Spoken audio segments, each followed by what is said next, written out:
Hello, travelers, and welcome to the Horror Greenbook, the channel that takes you from coast to coast and con to con. I'm your travel guide, Brendon, and we are here in the scary sanctuary, bringing to you another live watch party. One of my absolute favorites of the 80s. Who doesn't like Hellraiser? And if I ever come across one of those people, I never want to hang out with them. But guys, it's going to be a great time. I hope everyone's having a fantastic evening. Go ahead and hit that like button, travelers. While you're hitting that like button, let me see who we have here in the room. We got Papa Goss in the building. What's going on, Josh? We got Bumper in the house.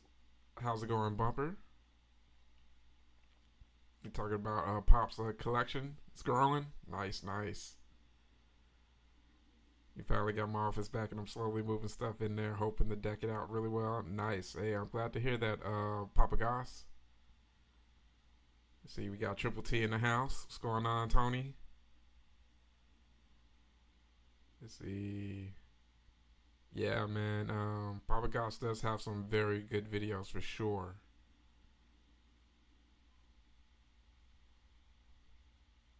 Yeah. Oh, back home in Sin City. So, the painting job of Grandma's house is finished. So I know Bumper is extremely happy about that. But that's one of the best thing about grandparents is the fact that they have us to call upon us for stuff like that. But we'll go ahead and let some people trickle in. It looks like we have like 7 people in the room right now. We'll start the film. Let's just say at 35 past the hour. Of course, guys, you can catch the film on Tubi. You can catch it on Philo. You can catch it on Pluto as well. I went ahead and included the Tubi link so that you guys can, go ahead and get that queued up. And of course, guys, like every other week, if you ever need a timestamp, if you ever want to catch up or see where we are, the ad monsters get a hold of you. We'll definitely make sure you're caught up, travelers.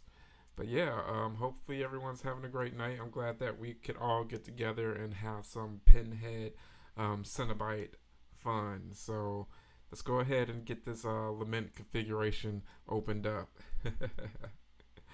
But yeah, man, I love Hellraisers. It's definitely a franchise full of ups and downs. I really, really like the first 3. And then, your enjoyment level will range after that. It will vary. So, maybe one of these days we'll do like a Hellraiser watch party or something to that effect. But we'll definitely, just keep the fun going on the Horror Greenbook, guys. But yeah, guys, I'm pretty much queued up myself. So hopefully everyone's all set. We love Hellraiser so much. You're looking for an item already signed by Clive to get Doug to sign at OKC. Yeah. Hey, I'm glad to hear that, Josh. Yeah, man. I would really wish we had more convention time with Clive in order to meet him. But I'm glad that I was able to be, at a convention that Clive was at and signing and such. So it's something that I just absolutely feel very privileged for that. It's a Hellraiser bumper, and you can see it on Tubi, you can see it on Philo, and also Pluto. No worries at all. Exactly. That's the best thing about these live watch parties. I mean, we take the party part very serious, guys. Exactly. Bumper celebrating. He's like, I'm back home. I'm kicking it. But yeah, guys, it's definitely going to be a fun one. Yeah, definitely love some Hellraiser. And we'll definitely talk about what everyone's favorite, entry into the Hellraiser series is. Everyone has, a different one. Usually you hear 1 or 2. I'm more of a 2 guy. But definitely in the first 3, I love them. I think they make a very good triple feature. All right, guys, we're less than a minute away from starting Hellraiser. Of course, you can find it, of course, again on Philo, Pluto, and Tubi. Let me go ahead and pull my app up here and pull up the chat so I can see what you guys are saying while watching Hellraiser.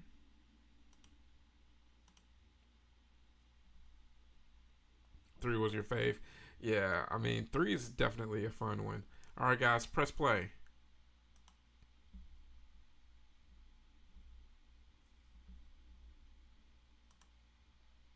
You opened the box. We came.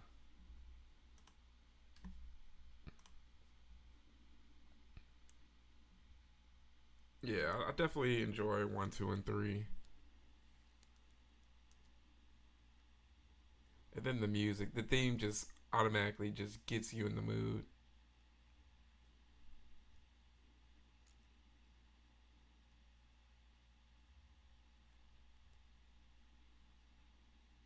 And Clive just, he was just bringing something just so fresh.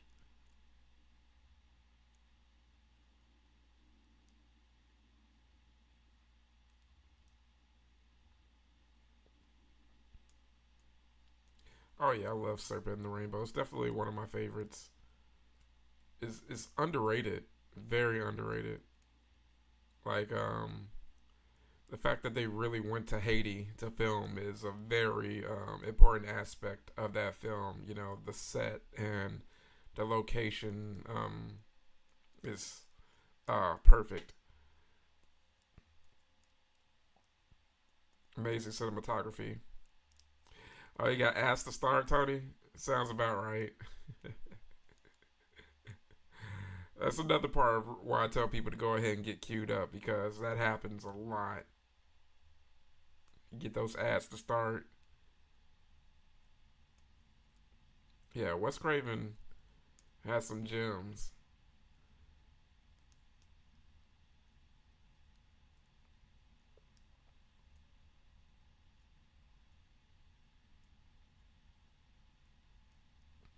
You know what, Josh? Yeah, that was a very good episode on Cursed Films. What's your pleasure, Mr. Cotton?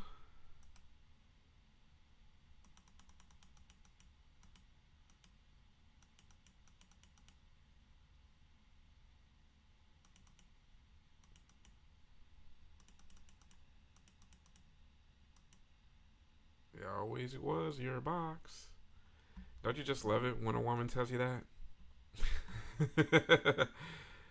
I mean, it's Hellraiser, so we're gonna have all types of inappropriate jokes. Hell Motel yet? No, I haven't caught that one yet.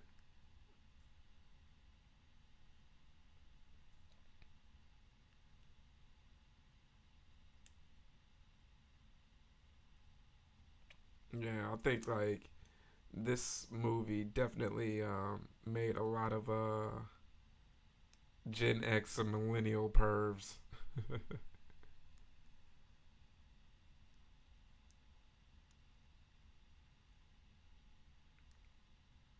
It's like when you see this movie too young that you didn't understand a lot of the concepts. It's like, oh, something hurting, feeling kind of good. Oh, okay. I don't get it. And then you meet that one chick. And you're just like, oh, I get it now.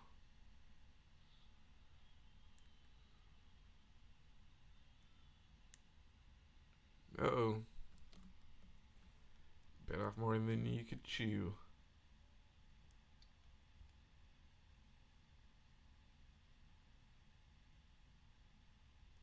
Cockroach. I remember when I finally saw this movie, I was like, WTF? It was a whole. No- yeah, exactly. Like the fact that you could really, really bring those types of concepts into a horror film is really dope. I mean, American and British audiences weren't used to this. Hey, Tony, what's going on, Tony? Just watching Hellraiser. I'm at 4 minutes and 25 seconds. We're just getting the first sight of some Cenobites and torn flesh.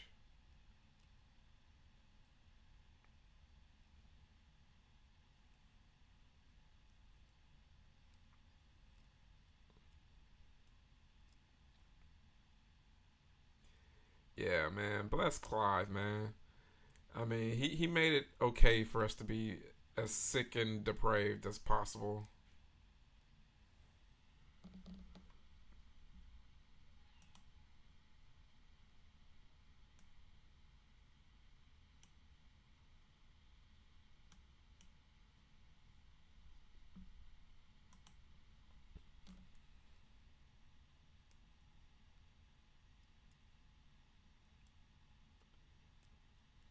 I still need to get me element configuration box. It's one of the few things that I really consider a must have in any hard collector's collection. You know, in regards to props, you know, something so small, you know, it's handheld. It's not something that just necessarily costs a lot.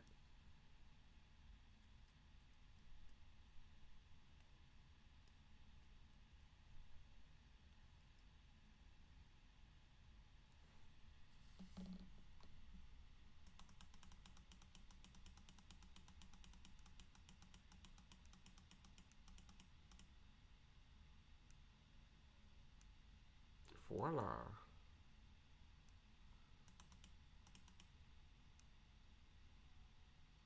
Yo, Homestead.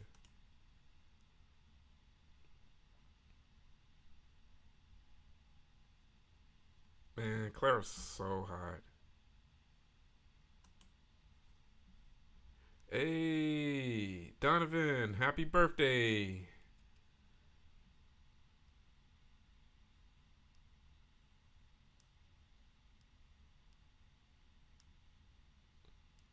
Yeah, we got happy toys and collectibles in the house.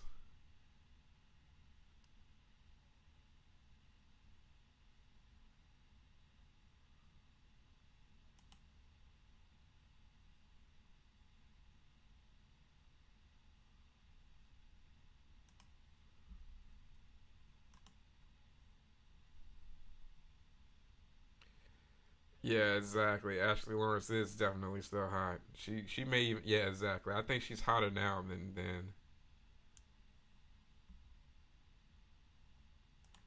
Most definitely.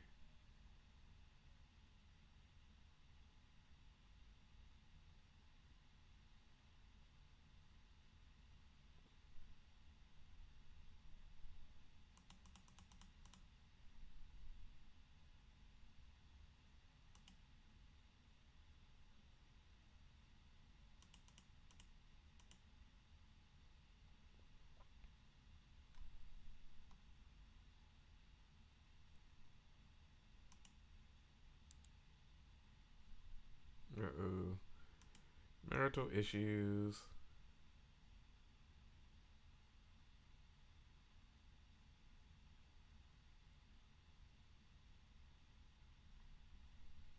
Don't let Uncle Frank catch wind of this. Body karate.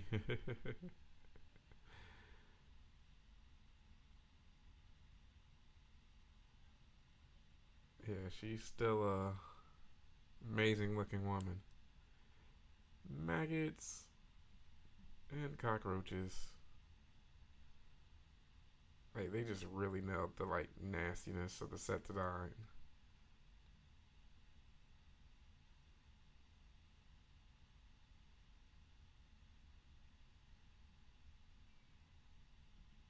It just makes you feel dirty.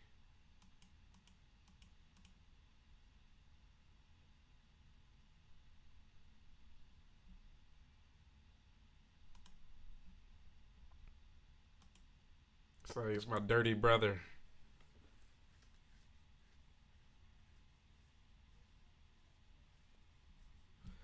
What was the first time you guys saw Hellraiser? I think the first time I saw it, it was I think I was at my then sister's boyfriend's mom's house.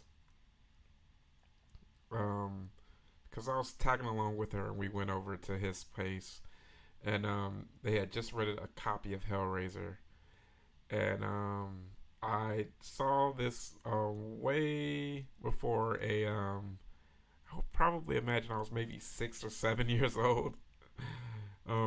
So needless to say, I saw this way younger than I should have. Uncle Frank was living the life. You're maybe like 12. Yeah, I saw this way younger than I should have.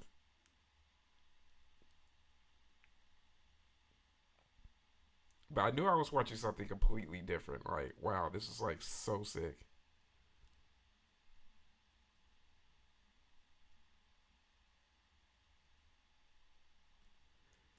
And the thing was, I didn't catch it from like the beginning. I think it was probably from like the middle. So it's just like right when things were about to really turn up. And the Child's Play, Tony. Oh yeah, I definitely enjoyed the first three Child's Play and Bride. So I'll say the first four are definitely ones I really really like watching.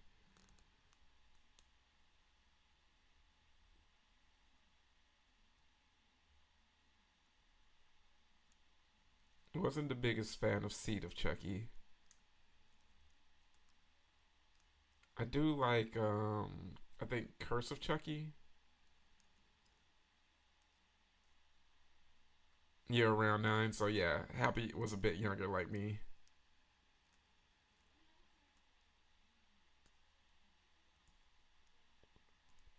Yeah, this film introduces all sorts of concepts that will fry your mind at any age.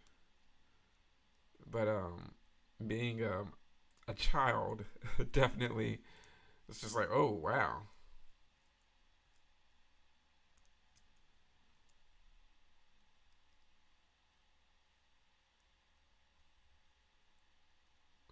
I love watching like the panels that they do at Day of the Dead for like Hellraiser and Pet Cemetery. Mainly because these cast members really have a fondness for each other. So whenever they get together and they are able to just talk about their experiences, you can see them like basically like reliving it in a lot of ways.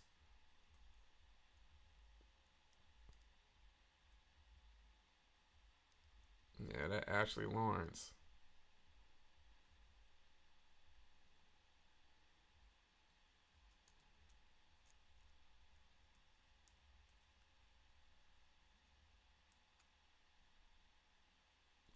You were able to snag Kathy Bates' Science Sledgehammer a few days ago. Hey, that's dope, Happy. That's a major score, man. I would say that's a great birthday gift. Yeah, cheers to that, man.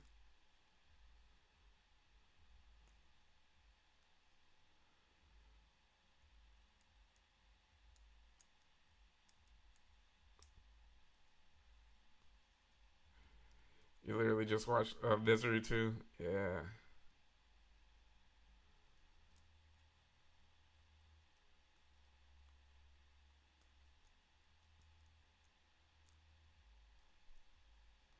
what a coincidence. And for anyone just joining, we're watching Hellraiser. You can find it on Tubi, Philo, Pluto TV. If you ever need a timestamp, I'm at 13 minutes and 45 seconds. Feel free to tag along and watch the movie with us. Feel free to comment or just sit back and lurk a bit. Definitely consider subscribing. Definitely like the video. We have a goal of trying to get to 5,000 subscribers. We are getting close to halfway. So we're getting close to 2.5K. And we're going to get on the back half of that. So definitely make sure to subscribe if you haven't already, travelers.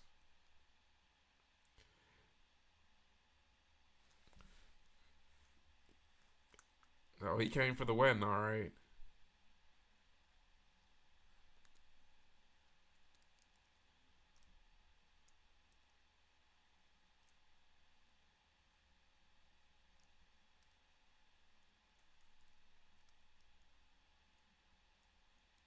It's like, oh, it's my greasy brother. My greasy, wet brother Frank.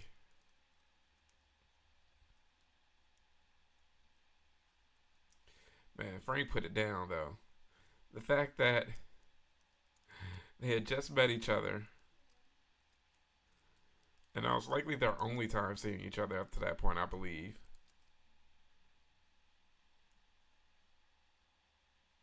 That she was sprung on some Frank, man.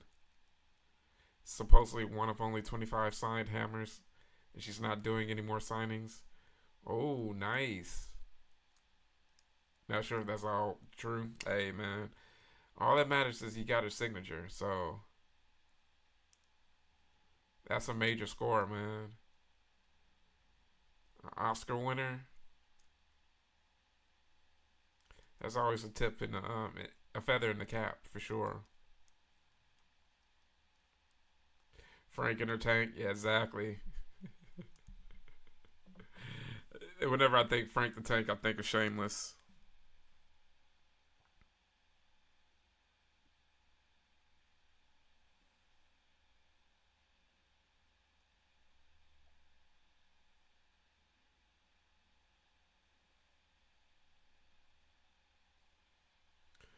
It's tradition. Gotta kiss the bride, but planning a bigger one than expected.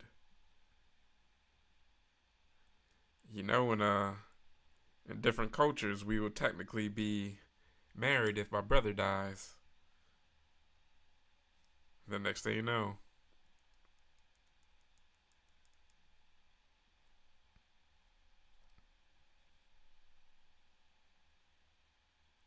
poor innocent girl, she never knew what hit her.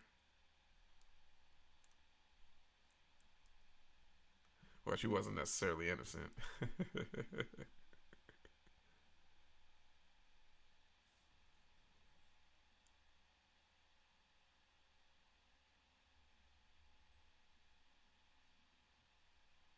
That'd be horrible because your bro has an ugly wife. Right. And didn't only that, but to actually have that duty. Like, oh man, I need to go ahead and get married so that I can null and void this. So I'm not trying to make that my responsibility.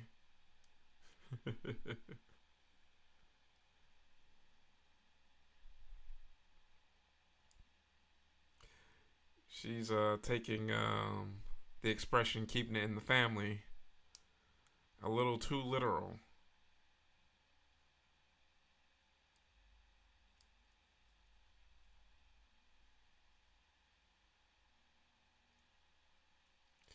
Uh-oh, get some of that blood.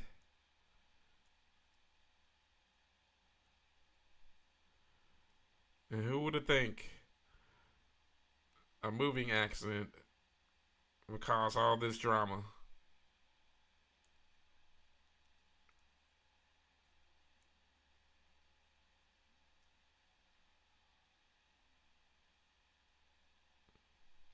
And now you're butt naked with your future brother-in-law on your wedding weekend.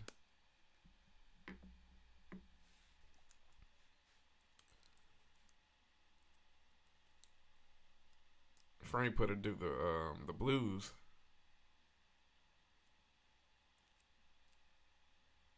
She grew a mullet. And life was never the same after that.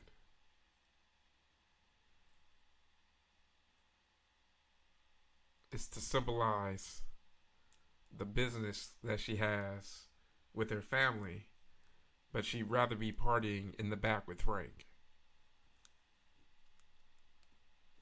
So it's only right. Symbolism.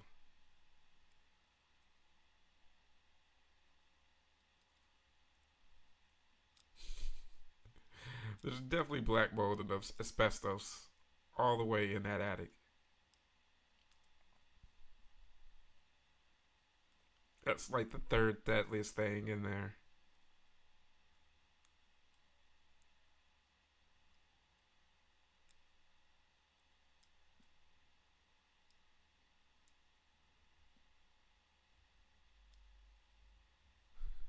Happy's like, I was just thinking that.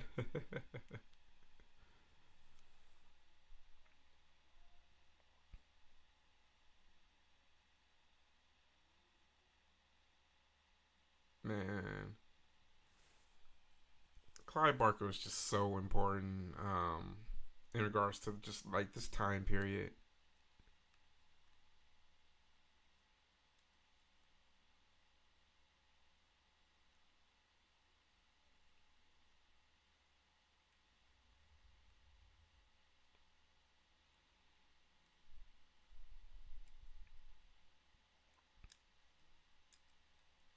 That's how it is so much, man.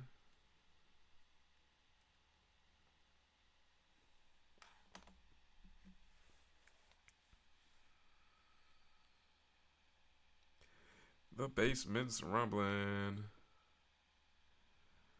All right, give me a second, guys.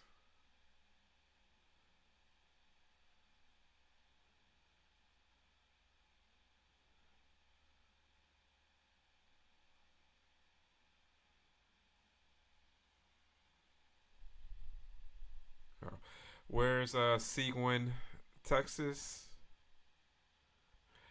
Oh, that's close to San Antonio.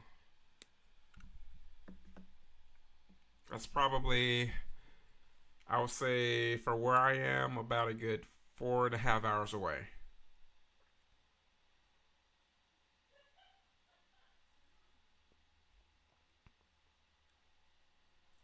Okay, dope, dope. I wonder if he's based out near that way.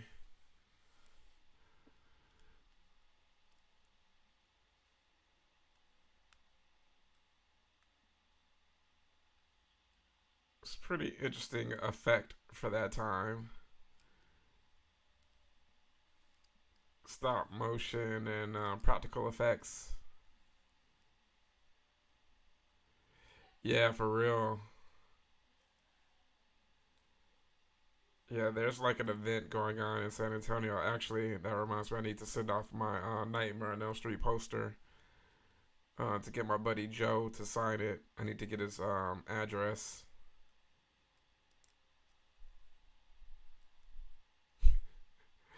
Time cramp. That would be 22 minutes and 50 seconds, Donovan. Yeah, the drive from here to Austin, the Texas border is still only halfway. Yeah.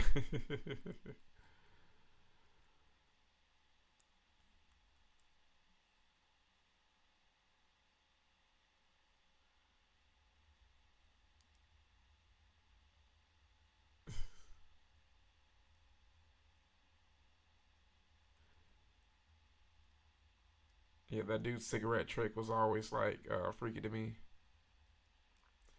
Drove 19 hours yesterday from North Cali to Vegas. Yeah.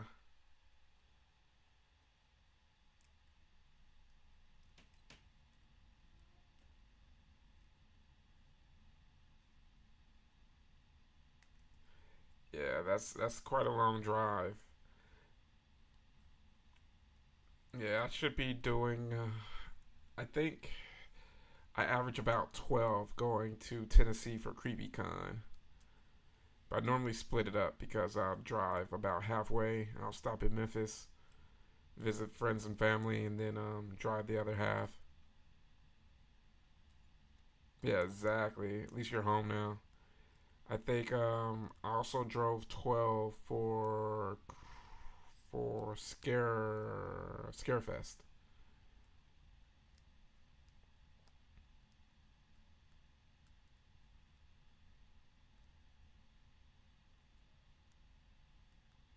Yeah, I mean, I enjoy it though. I love it. So don't let anyone ever question my dedication to you guys, to the GBG. I definitely log in the hours, either driving or in the airport to get from coast to coast, guys. I'm like Space Ghost. The Universal Horror Unleashed place is huge. Yeah, man, I bet.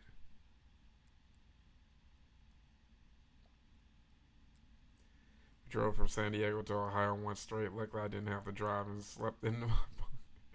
Yeah, exactly. That counts for a lot. My longest drive so far has been driving from here to Vegas, and it was roughly 18 hours. We split up the first part of the trip.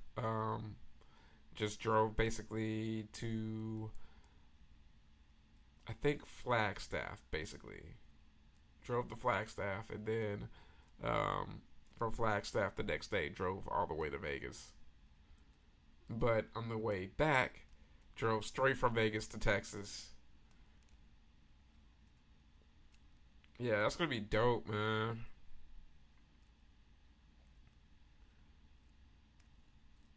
It's me, it's your boyfriend. Don't you remember me? I've seen better days, Julia.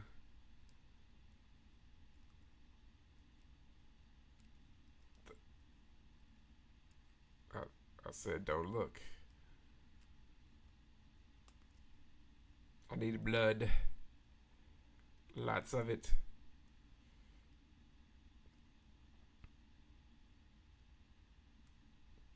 I'm the man that gave you the best 2 hours of your life.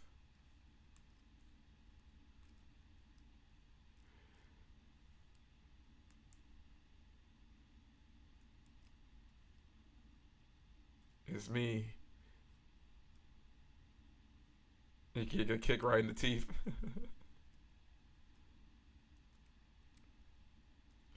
Come on, Tony. If it was that guy with that dung that you liked, you would be willing to do the same thing too.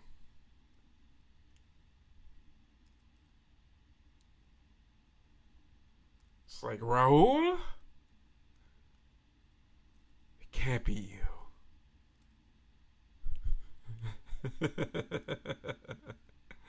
We all had that person that was just like, wait a second. I remember when they did that thing I liked. Only because it's you. Ding dong ditch them.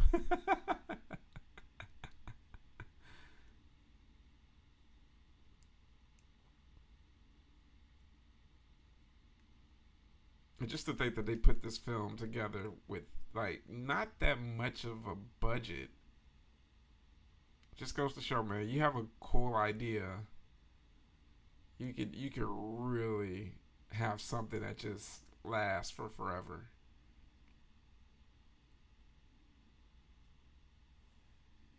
I need blood.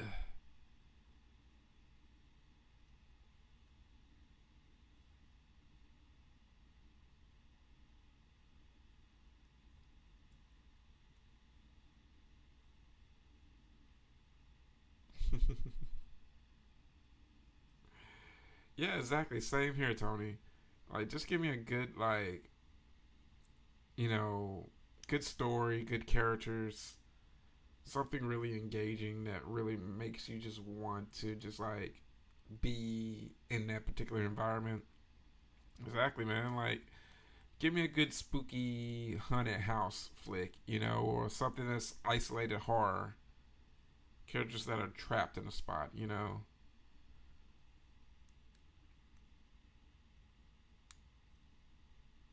All you do is get high and watch horror movies. Hey, man, there are way worse things that you could do with your life. and not many better things that you can do with your life. So I think you are a very productive human being in my book, for real, Tony. All the best people do that. Exactly. So one of my best feelings is being able to just hang out with you all and just talk horror.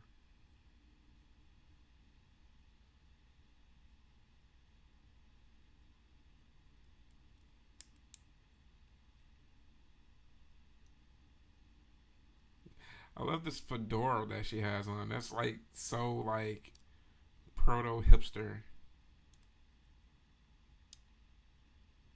and she's just awake. She's just like, oh, my baby Frank. I gotta give him some blood somehow.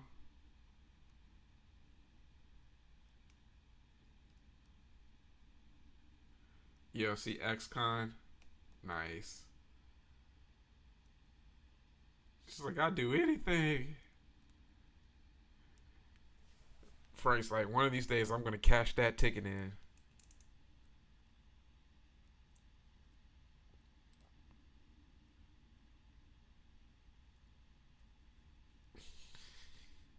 Used to be better looking than that dude. She was like, I'll do it. Hey, Lori, what's going on? Glad to have you here, Lori. Let me know whenever you're ready for a timestamp. Of course, we're watching Hellraiser. Having fun. You're in time for the second of the third part, the second of three parts, I should say.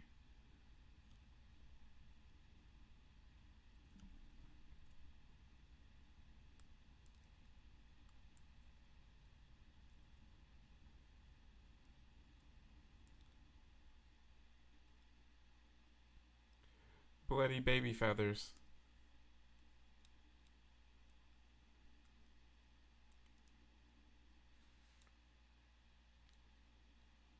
They made sure to find like a very annoying crying kid. You go ahead. All right, I'm at one. No, jeez, 31. No, 32 minutes exactly. That time really crept up.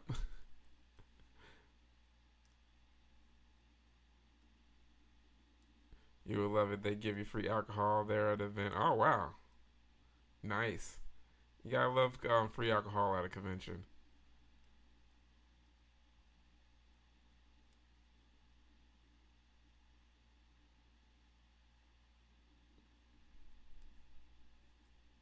She has to get to her dad. She knew something was up.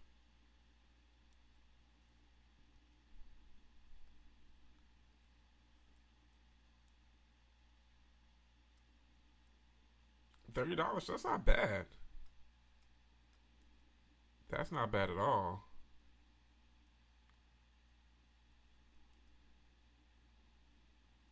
$30 in free alcohol from different companies. I'm there. Then see some of your favorite UFC legends. Yeah.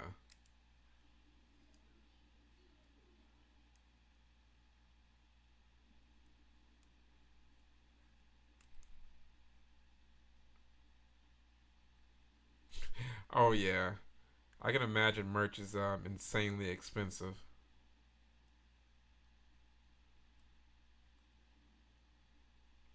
That's such an '80s power outfit,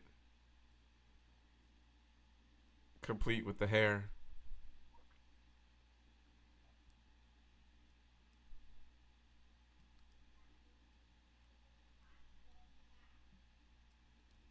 I mean, it does look like a cool spot to grab a drink and a victim for a plot with your lover that you're having an affair with.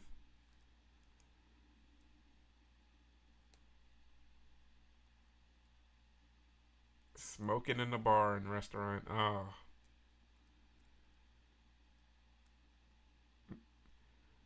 great value, Phil Collins here.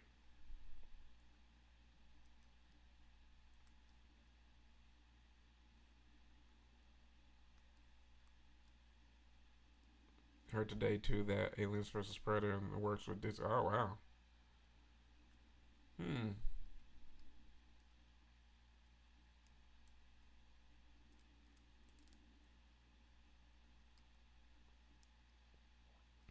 It's like, no, I like to get straight to business, ma'am.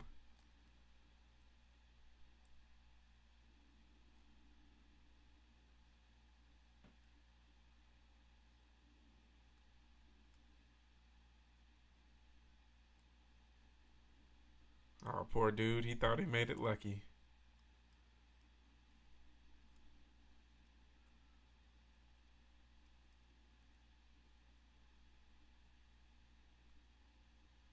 I can feel it coming in the air tonight.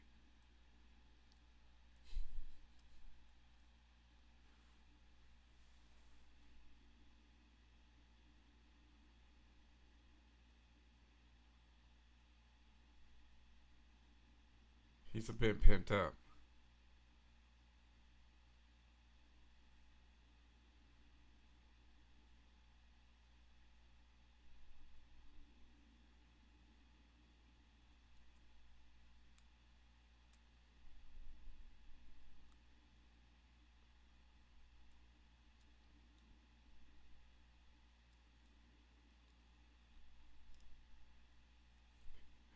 It's like, yeah, we're not going to the bedroom. I don't think it mattered.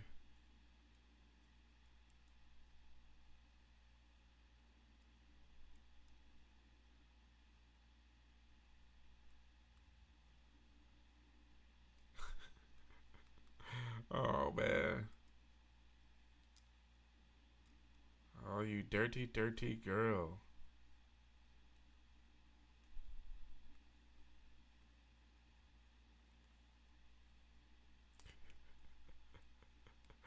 I did see the YouTube clips of that fight. That was freaking hilarious.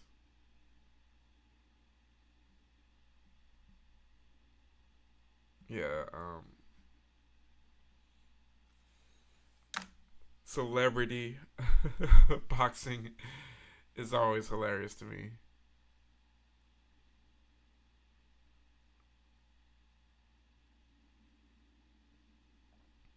Her star earrings. Those are so freaking hilarious.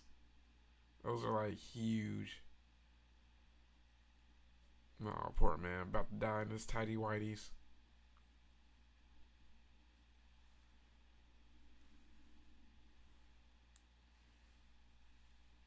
Hey, I'm always down for that, Tony.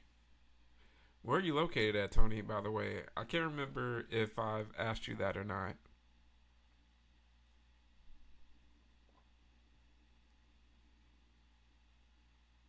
I said, wait a second. I'm trying to get out of here. It's hammer time.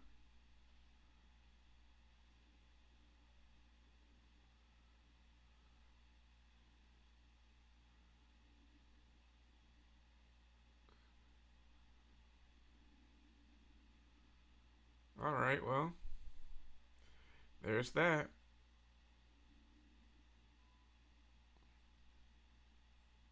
You did say that you were. Yeah, you did say that.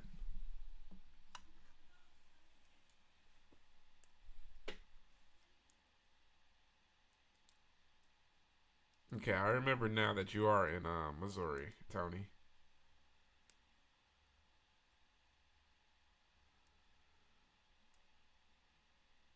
Don't look at me.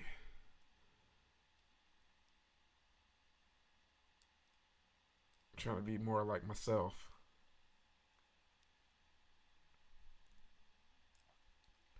Just messed up that nice blouse.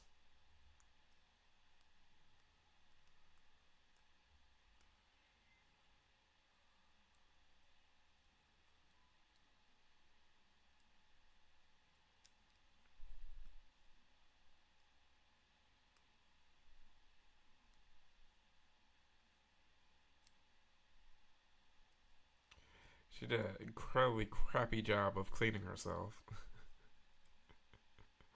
It's like, I think you missed a spot or two.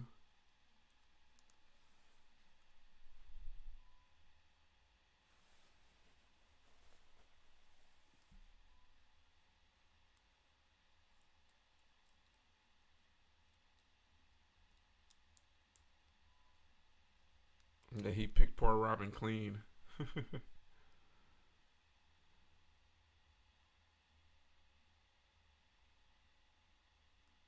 He's like, yeah, I'm a little bit better now. I can stand on my own too.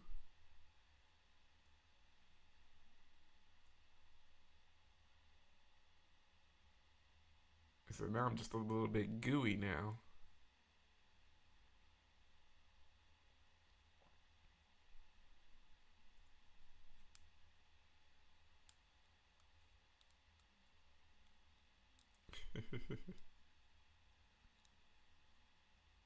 Come to daddy.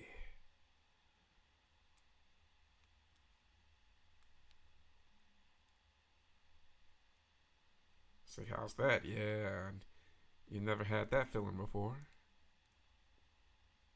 Oh, my brother getting in the way again. David Bowie. I mean, I think she's doing a good job of rocking the Starman. Very Ziggy Stardust.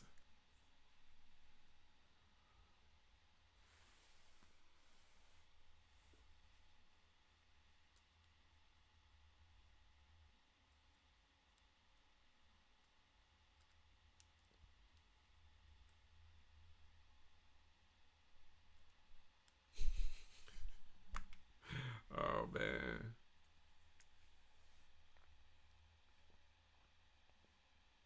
There's so many like unintentional funny moments of this film.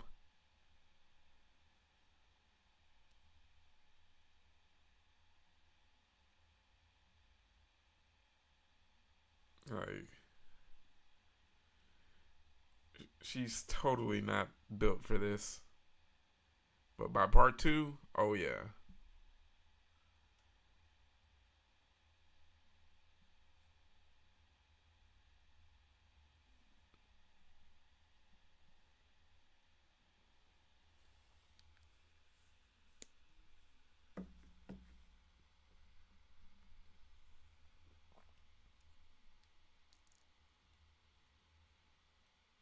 Yeah, but this really hit all the markers of what people would like. Like you have like, of course, the gore, but you have the smutty aspect of it. You have the scandal. You have the family dynamic.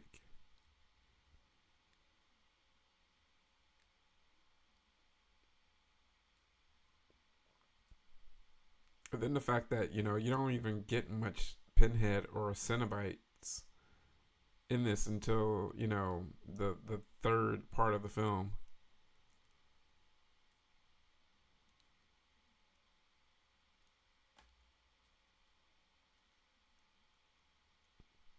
I love how Frank basically just pulled like a Andy Dufresne,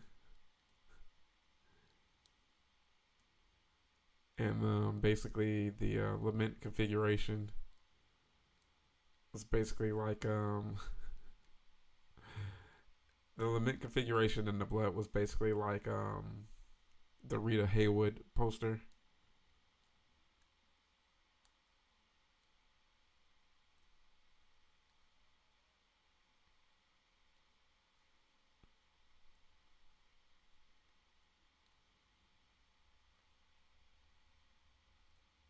He's like, I gotta get all my body parts back. Yeah, oh man, I can just imagine how crappy of an experience that may have been to wait to be into that makeup.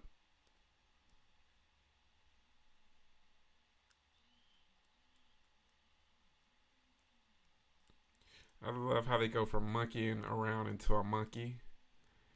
And I guarantee most of those animals were illegal.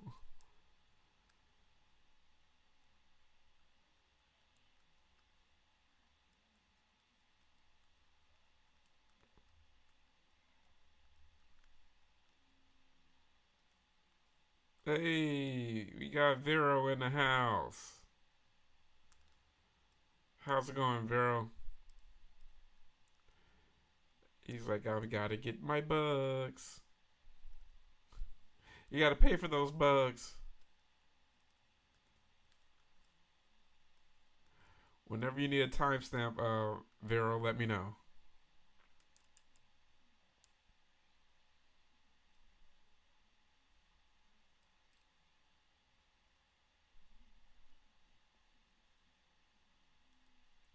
Dude's just over there getting free meals from the pet store.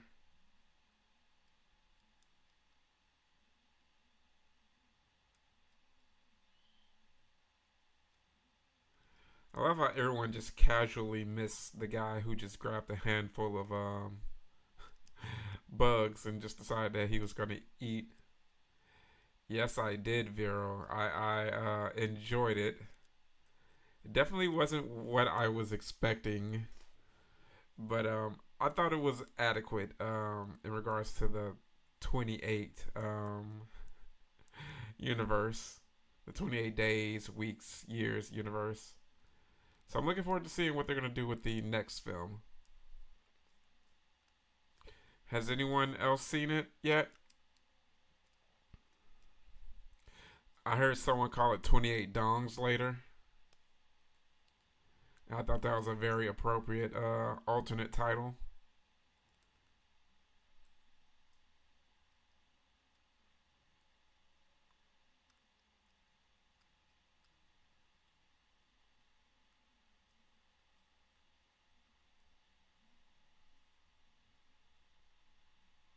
Not yet, but I saw a screenshot of the giant dong shadow on some dude's face. Yeah. Oh yeah, that's gonna be a long running joke. Like the fact that we got Nosferatu dong last year, and now we're getting zombie dong. It's it's definitely a year for male full frontal. I liked it too. I mean, I think what a lot of people expect is, the same film. And then if they get the same film, they will complain that they want something different. Then they get something different, and then they complain again for that. I enjoyed it. I think the final scene is probably the most jarring part and probably brought the most people out of it. But I liked it. It was just kind of like, oh, okay, that just gets me hyped for the next one.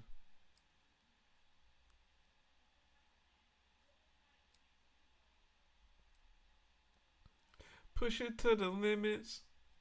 The limits.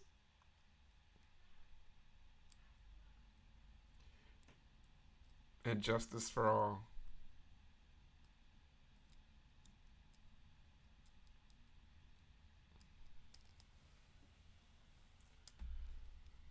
The final scene was so funny, but at the same time, exactly. That's exactly what I was thinking. I was like, well, okay, I wasn't expecting parkour, but I thought it was totally adequate because my thing is like this. Okay, in regards to 28 years later, sure, Tony. Timestamp is 48 minutes and 5 seconds.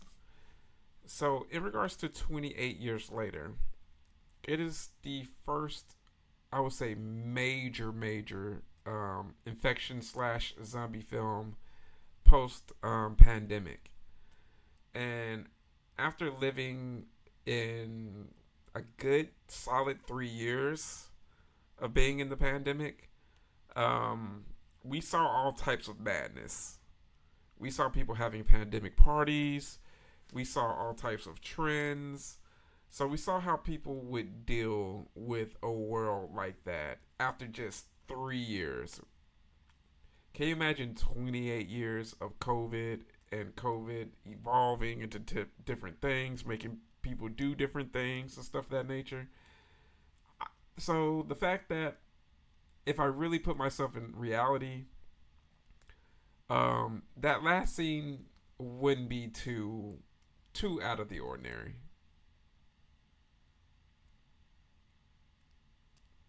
So I had fun with it. But you know me, Vera. I think that some people take horror films a bit too serious. Where it's just like, bro, it's a horror film. This isn't supposed to be, the bicycle thieves or Metropolis or something like that. Like, bro, this is just a schlocky horror film. Enjoy yourself. And so many people have made things so insufferable that if they don't like it, then it must mean it's absolutely crap.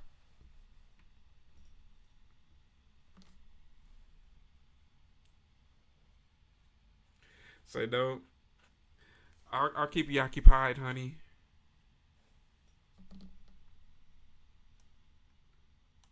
Laddie, please.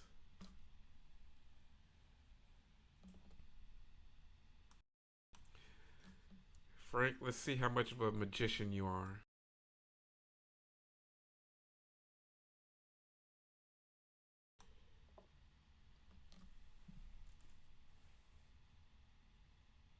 If people hate a movie, that's what I usually gravitate toward. Yeah, generally. And especially, you know what? I really gravitate towards stuff that has really mixed reviews. Like with this 28 years later, the fact that you have a lot of people that really like it and you have a lot of people that really don't like it, that's right up my alley. Because that tells me that in a lot of cases that the filmmaker tried a lot of things. Exactly. That was exciting for me because I mean things would evolve over time. The fact that you get different types of infected, and that would make sense, especially in a world where in 28 days later they established that the zombies have a capability of starving, so they're actually getting nutrition from eating.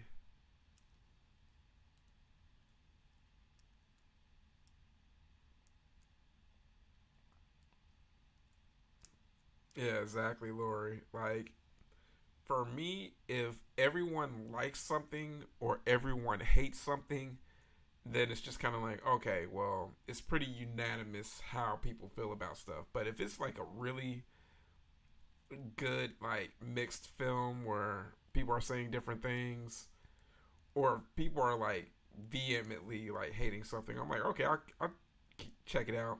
I'm off chance that I may actually like it.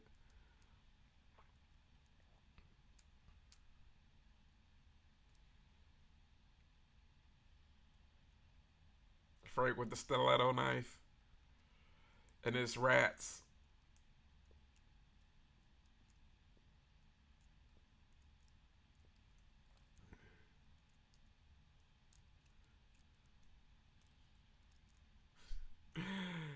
I swear, man, good practical effects and a good story and good believable actors would do it every single time. And by the way, guys, go ahead and hit that like button. Smash that like button. Am I the only person that hates that bed frame? Oh man, that is such a old school bed frame. The only thing that would make it worse is if it was a day bed.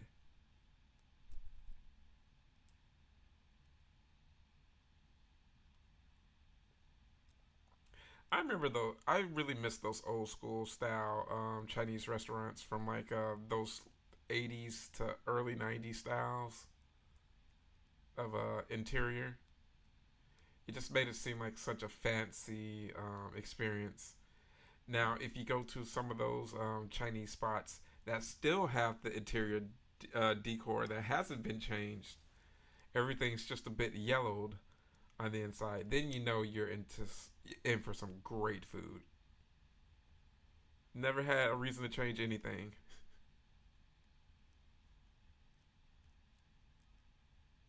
You'd be lucky if they changed the grease in that place.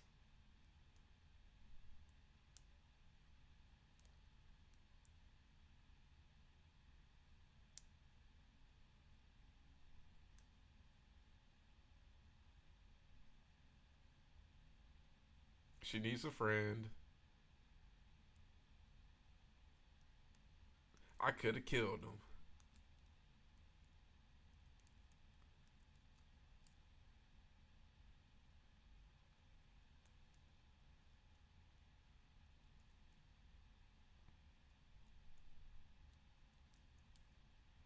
Man, got poor old girl out here pulling tricks. You want some teriyaki chicken now? Teriyaki chicken sounds fantastic right about now. Some teriyaki chicken, some hibachi, a couple of different things.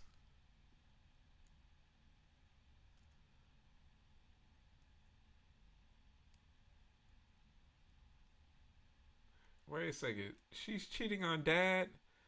No, if only it was that way. No, I'm actually just in this elaborate scheme to lure men to their deaths in order to regenerate the body of your estranged Uncle Frank, who I am madly in love with.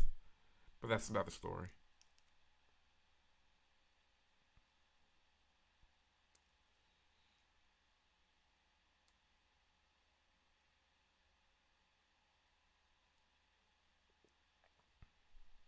Yeah, it's a game, alright.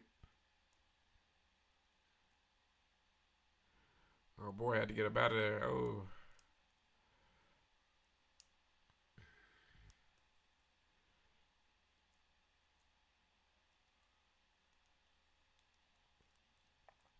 uh-oh.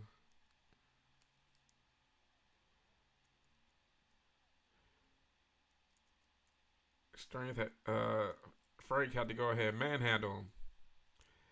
He said, I got some business to handle.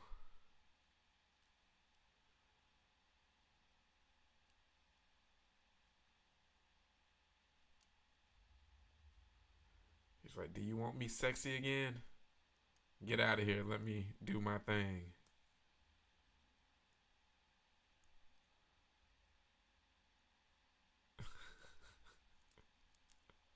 Tony spreading the word. Sure, Tony. I'm at 56 minutes and 50 seconds.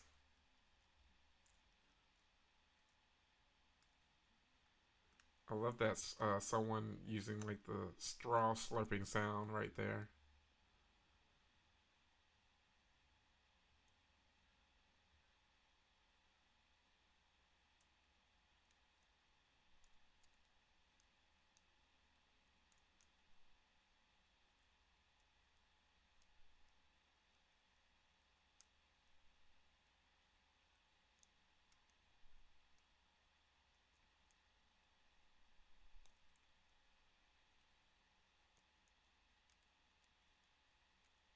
Such creepy atmosphere.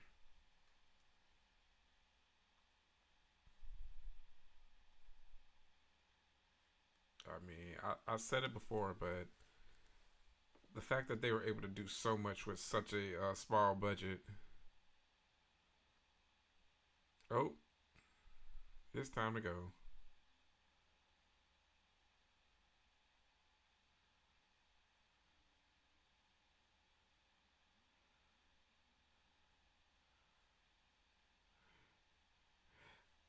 I know exactly what you mean, Tony. If you had two stories, oh man, you're rich. Now, as I get older, oh man, a ranch style home sounds absolutely perfect for me. I hate going up and downstairs.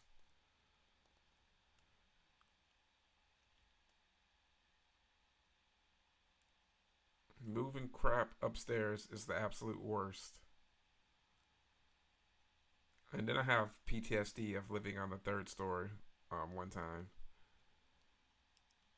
Just getting groceries up there sucked. And this is before the days of getting your groceries delivered. So I didn't have the benefit of them bringing my stuff up to my door. Now that would be dope, Bumper, for real. I could totally do that.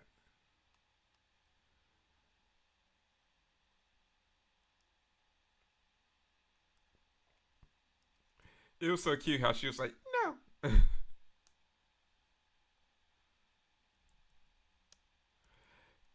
exactly. There's not too many basements in Texas, but I have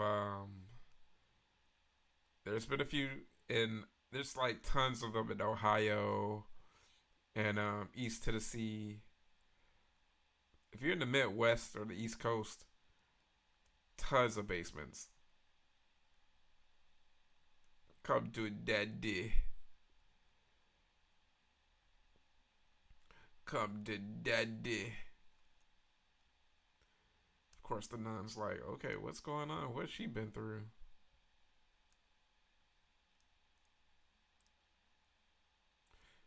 You remember Uncle Frank?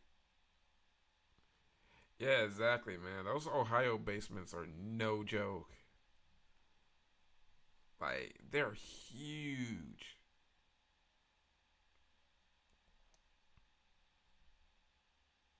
Like, those are the spots to hang out. And like I've seen people like really put like some real deal effort into their basements. And granted, I've been into some really crappy unfinished basements as well.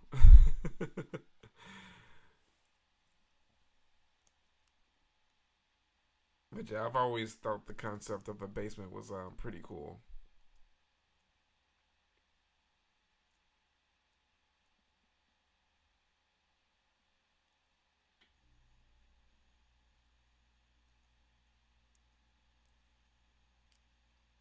especially in like movies when like the basements look so cool.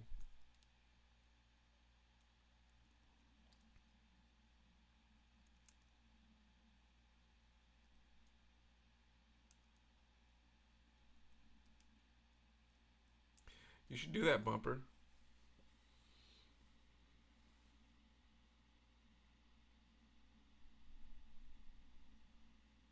That'd be dope, man.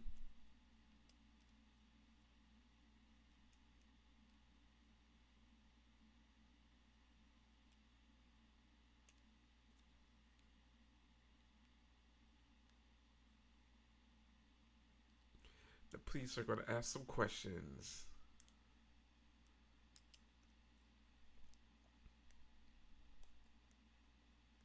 Maybe it's like that game Tetris. I've been hooked on it lately.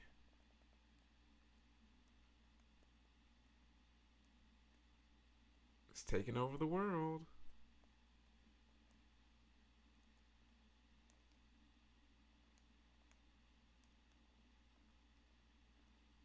It's still crazy how we haven't gotten much Pinhead yet. And that's one of the cool things about this film. I and really with a lot of the films that really gave us a lot of our icons, they really didn't appear on the screen that much because okay, Michael Myers in the first Halloween, Freddy in the first Nightmare on Elm Street, Pinhead in this, Candyman in Candyman. They really didn't show up that much in those films.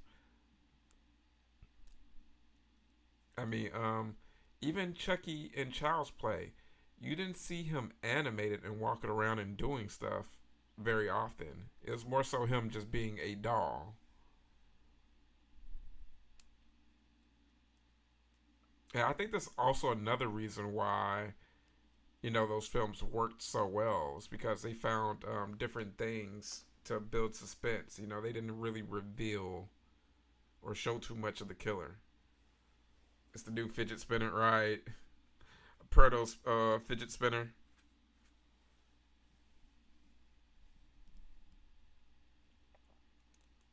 It's cool matte painting right there.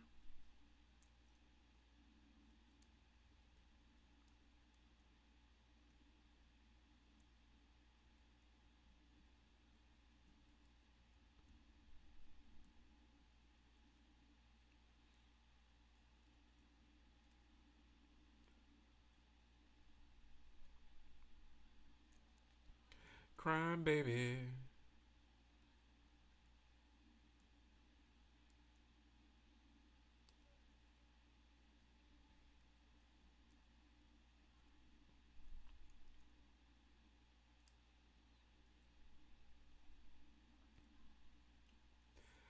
I know.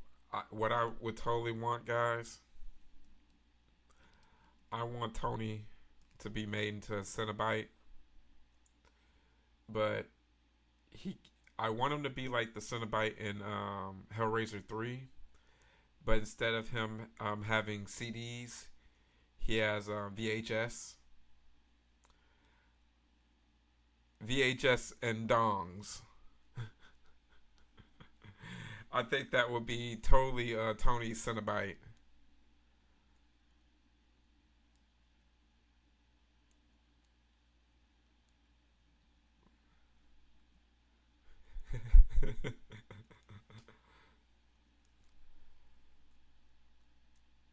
Yeah, this effect creeped me out as a kid.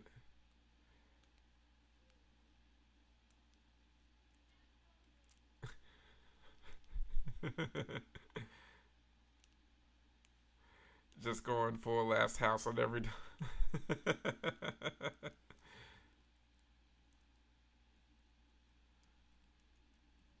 I'm gonna have to find like some sort of I'm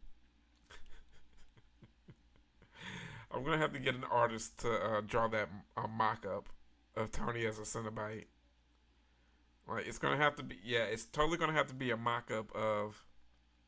He's gonna have to be made up of beer, VHS, dongs, and drumsticks.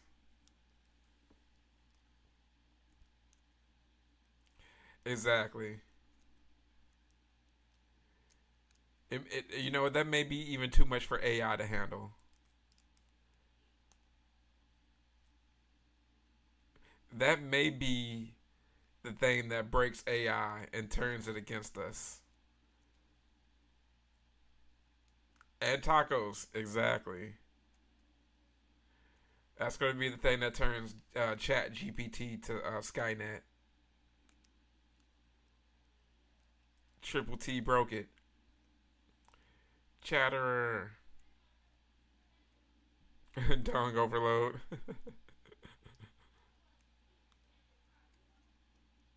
Yay, it's Doug. You opened it. We came.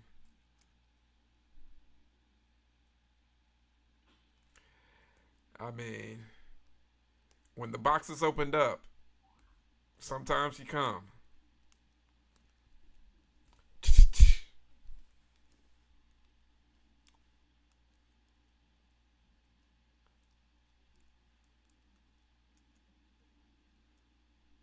I mean, we're gonna make all types of dirty jokes here, guys. It's Hellraiser.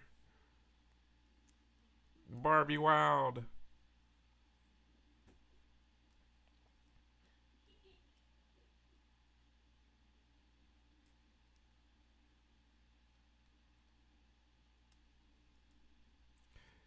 It's a waste of suffering. It's it's crazy. Doug came in and started dropping all types of bangers, quotable after quotable after quotable.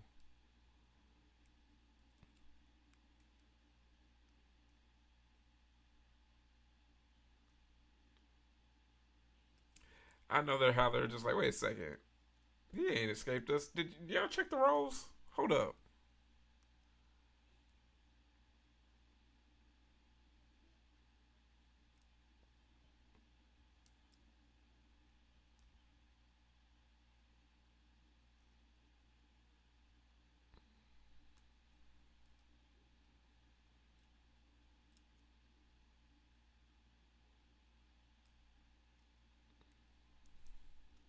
Your soul apart.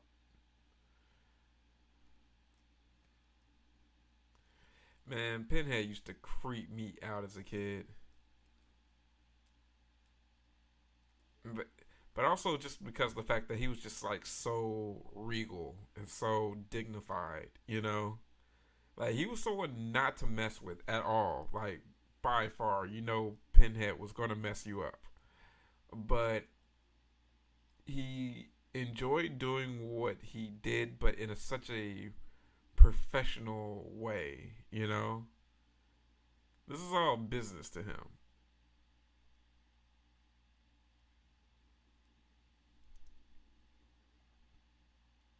and he takes his job seriously.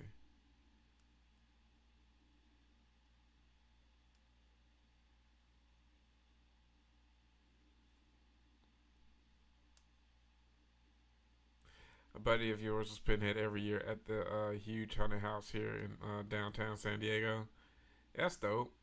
There's there's this guy that cosplays as Pinhead at Days of the Dead Vegas, and he also goes to Frightmare every year. And he does Pinhead. He's a Pinhead cosplayer, and that dude does a pretty good job. And he's always in character. Um, I really respect a good Pinhead cosplayer.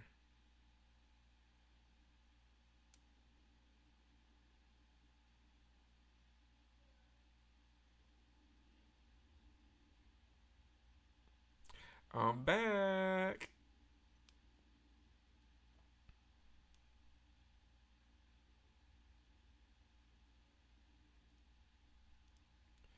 He's I'm 100% whole again.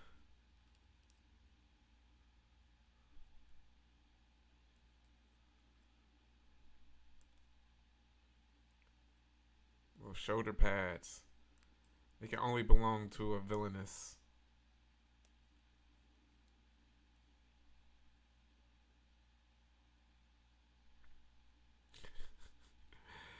It could be that, Tony. What are you watching? Are you watching it on Tubi? Are you watching on Pluto TV? I know you said you're watching it on your Roku TV.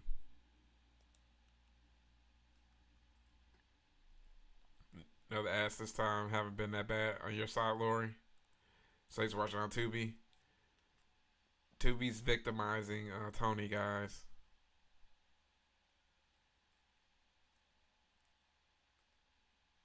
It's so crazy how ads can be like so hit or miss sometimes. Cause like sometimes Tubi will hit you with every single ad they have. Other times not so much.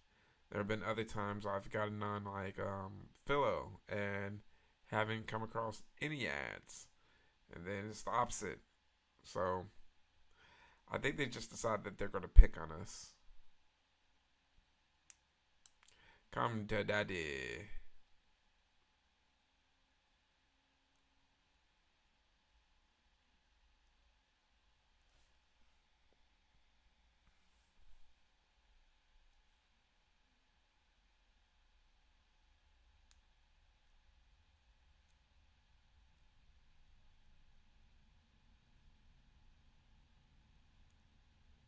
I feel like I'm laying in bed and there's 100. Yeah, they're trying to get you, Tony. That's all it is, man. They're trying to get some of that triple T.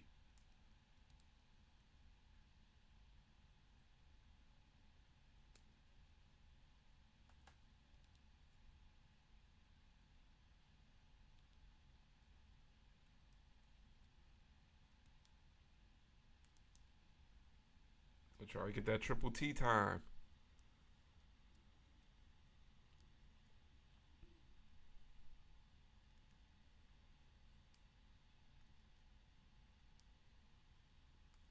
Got six in a row. Yeah, those ads sometimes, man, they'll gang up on you at one time. It's like completely relentless.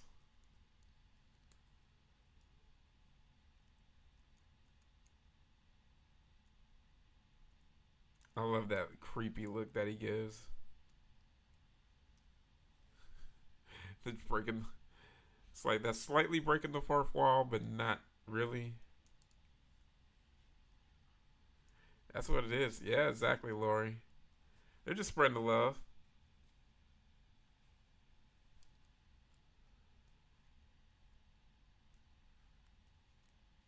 They see Kirsty. She's just a slab of flesh. Well, actually, that's your dad.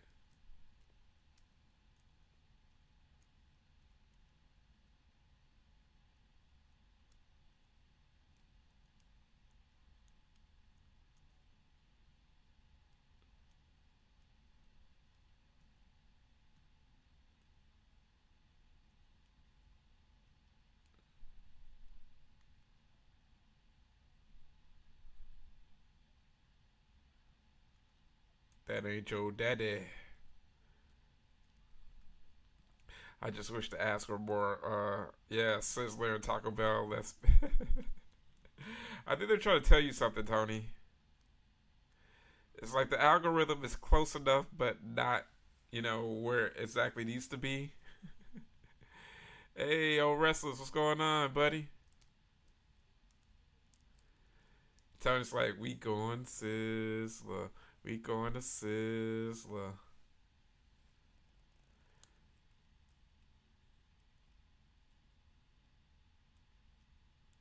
Yeah, I've never been to a Sizzler before. When I was in California, I was so tempted because watching White Man Can't Jump. You hear Sizzler. I'm like, all right, well, I would go Sizzler too. The closest thing that we had to Sizzler in the South, other than places like Ryan's and Golden Corral, would be like we had a spot called Western Sizzlin', which was pretty good. I've only been there like once. I feel that. A wrestler said he's taking us to Sizzler, but we got to share. So exactly, we got to sneak some rolls and some extra stuff in a napkin. You haven't been to Sizzler in over 20 years. Sizzlers were okay. Yeah, exactly. They're this is exactly what I would expect it to be. Probably on the same level of Orion's, just like basic, you know, buffet style fare. Yes, we did have a. There are a couple of places that have KFC buffets, which were pretty fun. Yeah, kind of like Red Lobster. Yeah,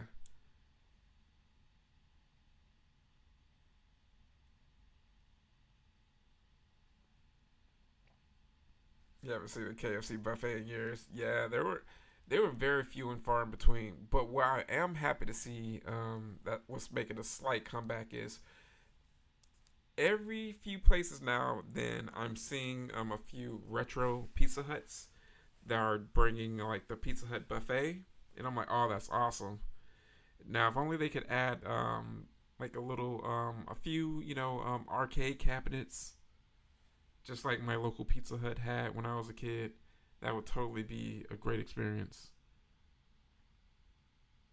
Or we would eat our yeah, a lot of pockets with chicken. Exactly. I mean, anyone's parents that's worth their worth would definitely have that napkin full of like extra cookies and rolls or whatever. I mean, you gotta get that money's worth. I mean, my dad was totally that guy. I was like, no, we're getting our money's worth.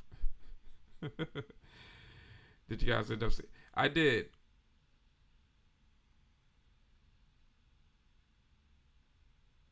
You missed the chocolate parfaits. Yeah,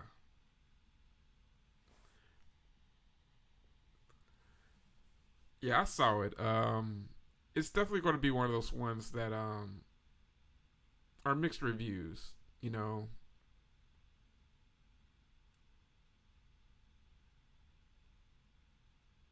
like I've heard a little bit of everything. Some people that really disliked it. I've heard of some people that really liked it. I'm kind of like in the middle. I don't know exactly how I feel about it just yet because I'm such a big fan of the first two. So it's definitely different. I'll say go into it expecting, if you saw the trailer, don't expect that you're going to get probably what you're thinking that you're going to get, or at least for the whole film, thinking that you're going to get all of that. But go in, just expect to see a movie. And it should definitely be enjoyable up to a certain point. Me and Vera were talking about this earlier with the film. I would say that a lot of your enjoyment of the film is gonna probably it's probably gonna be based on the last scene.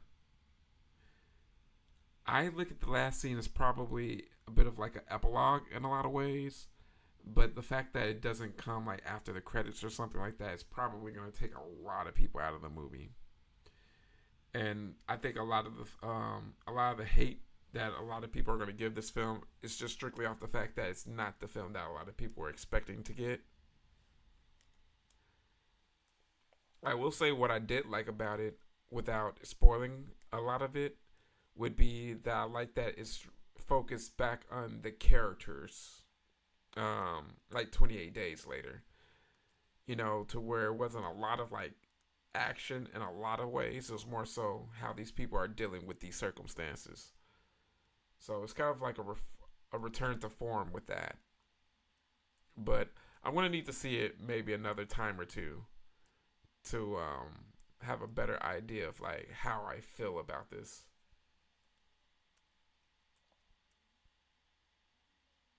Yeah, it had a ton of hype. So I think that's what a lot of people are dealing with as well, because they're going in expecting one thing.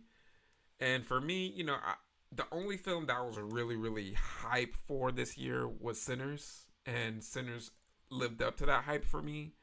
With 28 years later, I went in with a bit more baited expectations, mainly with the fact of it's just like, man, it's been so long since that since the last installment with 28 years later. I never thought that we were going to get this film.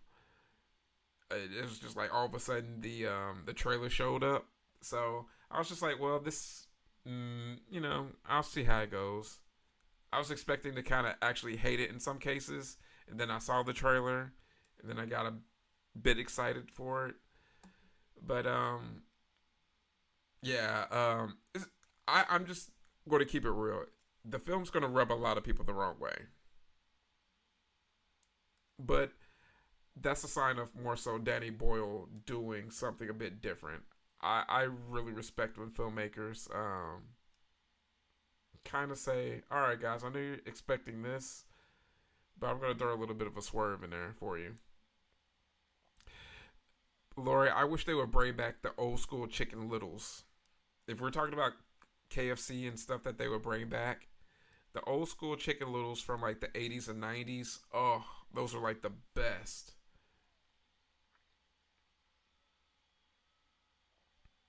You haven't been to a multiplex since the Simpsons movie? How does it cost? Like, man, it's so crazy how much a movie costs now.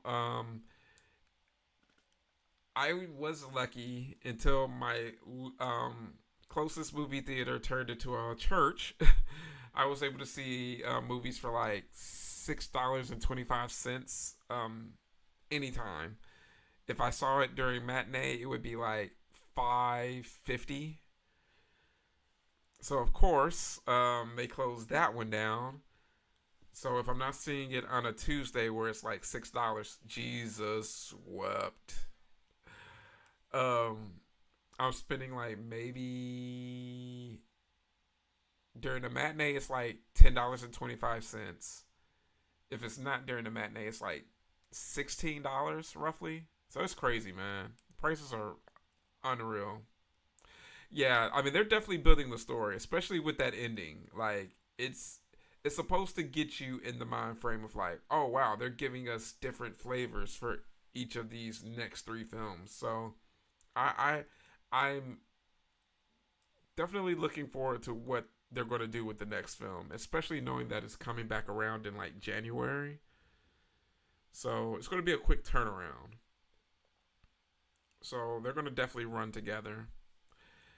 AMC are doing $3 movie nights. That's dope, man. Exactly. Make movies affordable again.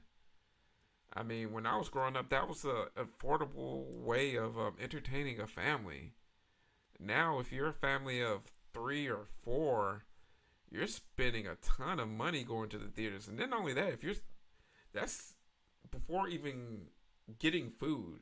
If you're planning on getting food, oh man, you're spending like $20 per kid for like a kid's combo now.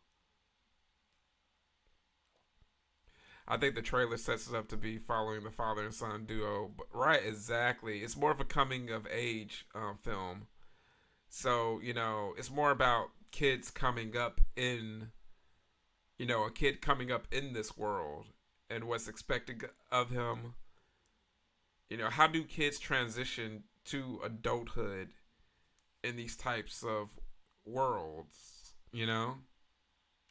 So that's why I say I think it ties into, the previous 5 years that we've had at a during the pandemic and post pandemic world. Yeah, for real, Tony, that wouldn't be a bad idea at all. Exactly, Lori. I mean, that's what I do. Like we're eating either before the movie or right after the movie. That's the plan every single time because for the price that you're spending, we might as well all get full because I mean, you're spending what $20 for like a kid's meal, and then the kid isn't even full from that. They're still they're still hungry. No, brother. What we gonna do is we're gonna get some candy from the dollar store, or we may stop and grab something really quick to snack on, and then we'll go grab some real food afterwards.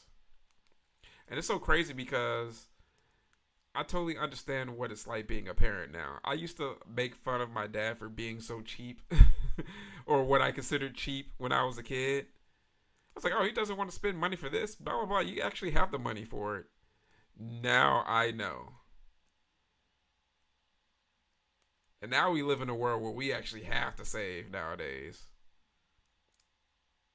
Just imagine the cool stuff you find in the apocalypse. Right. Oh, man. Exactly, man. And then sometimes you just go full on Zombieland and you just go on a quest for a Twinkie. You just do stuff like that. Well, yeah, unless it's Turbo Kid. Yeah, exactly. Yeah, gotta have a pet. Absolutely have to have a pet. Like going straight up Mad Max style in the Road Warrior. You used to sneak 6 packs in. Yeah, one of my favorite. I think it wasn't that Creep Show episode where it was some.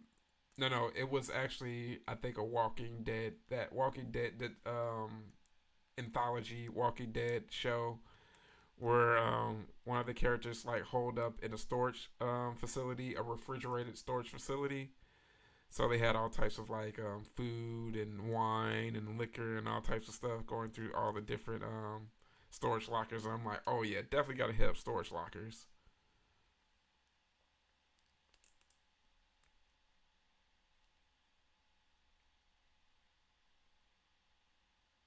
We still won't kill you, maybe fish.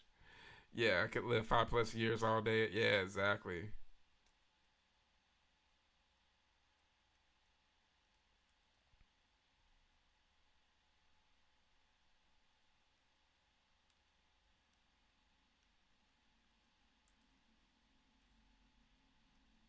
Such a hopeful ending. Such a nice young man. I'm pretty sure we're going to see plenty more of him in the future.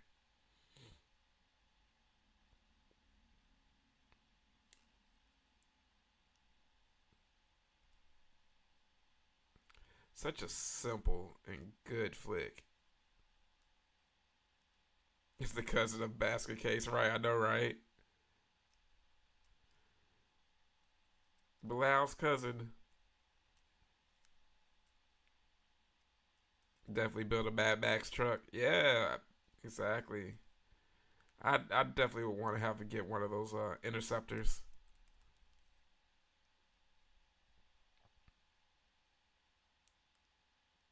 Call it Theodore. Ted for short.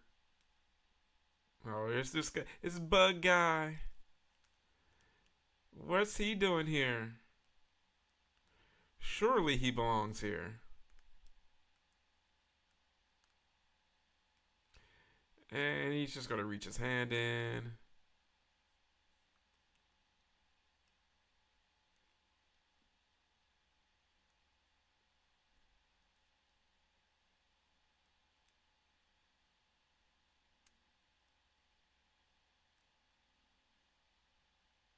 Some nice fleshy melt right there. All right, Hell Demon. All right, catch you later, girl.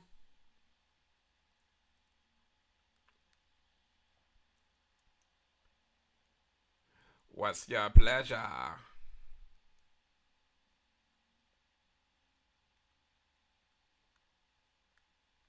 It's such a tight film, guys. I mean, Hellraiser could have only been made in the 80s, but it is such a tight film. What's your pleasure, sir? Yeah, such a tight film. It doesn't try to be anything too much. It gives very good story. It's very engaging, creepy, sexual. It has comedy in it, some very unintentional comedy. Um, Great suspense, great music. It's definitely a gem.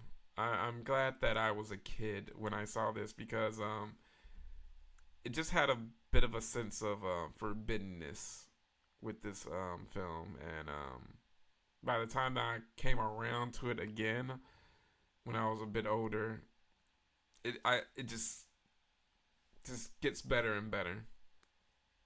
You don't care for the ones, but yeah, that's what I was saying. I definitely say Hellraiser 2 is my favorite out of all of them.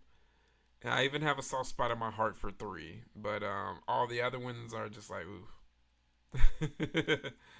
So at least Doug Bradley was getting paid.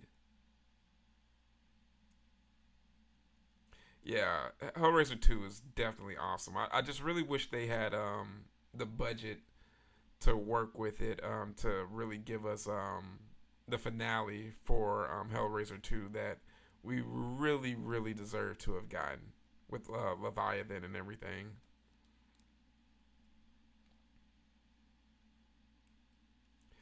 The shitty ones are good. You know what? You are totally right about that. I've fallen asleep to some of the later ones because they are so good to fall asleep on. It's just like you get those like first 5 minutes to where you're just like, oh, okay, what's going on with this, and then like out like a light. Yeah, I remember watching like Hellraiser Bloodlines on like Cinemax and being like, this isn't what I'm wanting, but okay. And then steady dip in quality. And then you realize that, oh, okay, a lot of these weren't written to be Hellraiser films anyway. So, okay, this makes sense. They just found some random story and decided to shoehorn Pinhead in there somehow. Just like, oh man, you know what? Having stepkids is hell. Did somebody say hell? And then next thing you know, Pinhead appears for like 5 minutes. And then next thing you know, you're just like, oh, okay, well, I guess that was a Hellraiser film. Oh man. You know what? I do like I like the first 3 Puppet Masters. I think it's the first 3 Puppet Masters. Yeah, but there are some of the later ones as well that are just kind of like, oh, okay, whatever. But yeah, I definitely have a soft spot for some of the Puppet Master flicks.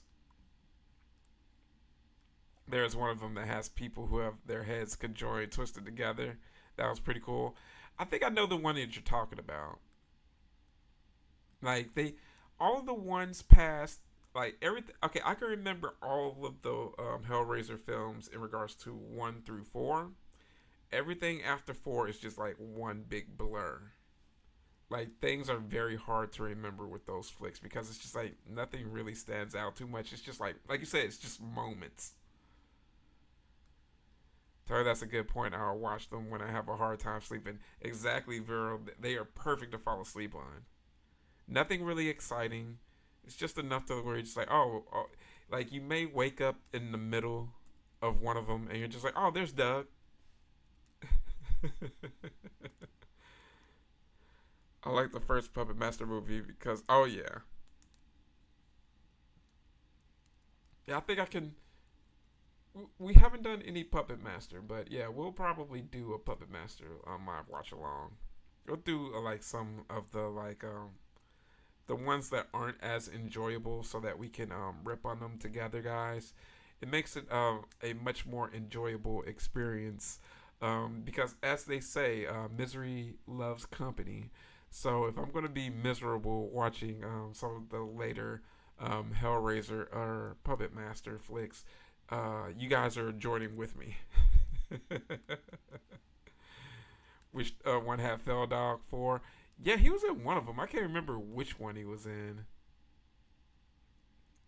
It was crazy. You know, when there's a Feldman appearance, that's when you're skimming the bottom of the barrel. Exactly, Laura. We might as well be miserable together. We'll go ahead and break out all the beer and mind altering substances to get us through these hard times together, guys. Well, guys, thank you so much for joining me here on our live watch party for Hellraiser. We're not going to do a disgraceful double features tomorrow, but we are going to do another live watch party this week. Just let me get the actual day together, and of course I'll let you guys know in the Discord, and also just be on the lookout for that, guys. Yeah, so just give me some time to look through and see what movies we could possibly watch, and we'll get together and see what will be a good time to get everyone together. Citizen Toxie, we should do a Toxie one. We should do a Toxie one. I'm always down for some Toxie. So, yeah, I'll definitely, and trauma stuff's always available. So, if Toxic Avenger flick isn't available to watch for free on streaming, that's an absolute shame. So, I'm going to look over it. We may make it a double feature, but we'll at least get one extra live watch party in sometime this week, guys. So, be on the lookout for it, guys. Again, guys, happy birthday again to Happy, aka Donovan. It was great to have you join us here on your birthday. Guys, let's wish Happy a happy birthday. And guys, thank you again for joining me. Again, I am your travel guide, Brendon, with the Horror Greenbook, signing off and letting you guys know that it is scary in those streets, travelers. So let me know that you made it home safely. Y'all have a good one, and I will catch you guys maybe in another couple of days. So good night, guys. Catch you later.